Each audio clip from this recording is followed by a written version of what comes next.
ఎలా జరుగుతదన్నది గూడా ఈ వీడియో ద్వారా మళ్ళొక్కసారి చూపిస్తున్నాము.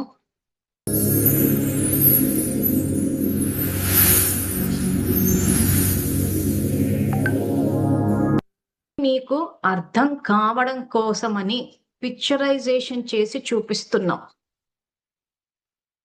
సో, మళ్ళీ ఇందులో చూపించేటప్పుడు స్త్రీలను చూపిస్తుంటే అది స్త్రీలకు వర్తిస్తదేమో, పురుషులకు వర్తించదేమో అని అనుకోవద్దు.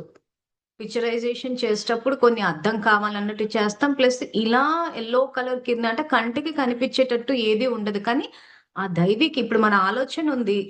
ఇప్పుడు సపోజ్ ఈ వీడియో ఆలోచన ఉంది. అది మనకు కనిపిస్తుందా? కనిపించటం లేదు కదా!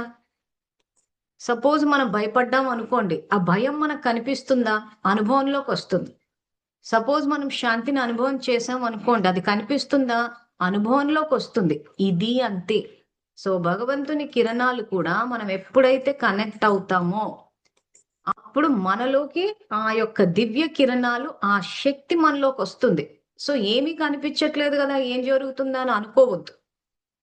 సో, అది వచ్చి తీరుతుంది. సో, ఇది జ్ఞాన మార్గం. డైరెక్ట్‌గా మన యొక్క సంకల్పం ద్వారా మనం చేస్తే ఈ సమర్థత ఉంటే చేసేయండి. అంటే ఆ టైం చేసేటప్పుడు మీకు వేరు వేరు ఏమన్నా ఆలోచనలు వచ్చినా కానీ, మళ్ళీ నేను ఆత్మని శాంతి స్వరూపాన్ని వర్తమానంలోకి తీసుకురండి. మళ్ళీ వెనక్కెళ్ళింది, భవిష్యత్తుకెళ్ళింది, మళ్ళీ పరుల వైపు వెళ్ళిపోయింది. రకరకాల ఆలోచనలొచ్చేసింది. పూర్తిగా ట్రాఫిక్ జామ్ లాగుంది. అయినా గాని నేను ఆత్మని శాంతి స్వరూపాన్ని, శివ పరమాత్మ నా తండ్రని ఈ రకంగా అభ్యాసం చేసేటప్పుడు కనక చేస్తే, సో కళ్ళు తెరుచుకుని చేస్తారు. కళ్ళే తెరుచుకుని ఉండవు. ఇక్కడ మన చెవులు గూడా వినిపిస్తూ ఉంటాయి. సో యోగం అంటే అదో ప్రశాంతంగా ఉండి ఇంటికి కొంతమంది మిద్ద మీదకెళ్ళి చేయాలనా, పొద్దున చేయాలనా, మధ్యాహ్నం చేయాలనా, అడవుల్లోకెళ్ళి చేయాలనా అంటే కాదు.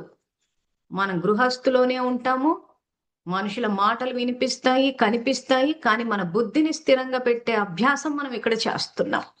ఈ విషయాన్ని అందరూ గమనించాలి. ఎందుకంటే యోగం చెయ్యడము అనంటే ఏదో అంత ప్రశాంతంగా ఏకాంతం అంటే ఇంక ఎవరు లేకుండా సో, ఎవరు లేకుండా ఏమీ లేకుండా కాదు. ఎటువంటి సమస్య ఎంత ఆందోళనకర పరిస్థితి ఉన్నా గాని మనం శాంతిని అనుభవం చెయ్యాలి అనంటే అభ్యాసం గూడా అలాగే ఉండాలి.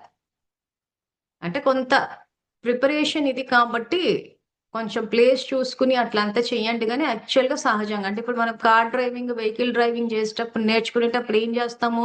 ఒక గ్రౌండ్‌లోకెళ్ళి నేర్చుకుంటాం. ఎందుకని? ప్రాక్టీస్ చేస్తున్నాం కాబట్టి, కొంత అన్నీ అర్థం గానికి టైం పడతది కాబట్టి, ఓపెన్ స్పేస్‌లలో ఎళ్లి చేసి, ఆ తర్వాత మళ్ళీ ట్రాఫిక్‌లోకొచ్చేస్తాం. ఎందుకంటే మనకొచ్చేసింది కాబట్టి. సో, కాబట్టి ప్రాక్టీస్ చేసేటప్పుడు కొత్తలో మీకు అనుకూలమైన వాతావరణం చేయండి గానీ, సహజంగా ఆ తర్వాత చేయగలగాలి. ఇంకా